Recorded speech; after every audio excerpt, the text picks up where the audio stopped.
વિધાનસભા ઉપાધ્યક્ષની ચૂંટણીમાં કોંગ્રેસ કરી શકે છે ઉમેદવારી। સવારે 11 થી 12 વચ્ચે કોંગ્રેસ ઉપાધ્યક્ષના પદ માટે ઉમેદવારી કરશે। આવતીકાલે કોંગ્રેસ પોતાના ઉમેદવાર અંગે વિધાનસભા સચિવને જાણ કરશે।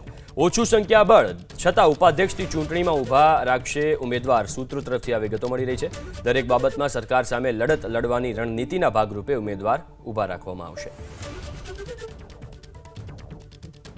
તો ઓછું સંખ્યાબળ છતાં ઉપાધ્યક્ષની ચૂંટણીમાં ઉમેદવાર ઊભા રાખવામાં આવશે। કોંગ્રેસ તરફથી દરેક બાબતમાં સરકાર સામે લડત લડવાની રણનીતિના ભાગરૂપે ઉમેદવાર ઊભા રાખવામાં આવશે। આવતીકાલે કોંગ્રેસ પોતાના ઉમેદવાર અંગે વિધાનસભા સચિવને જાણ કરશે।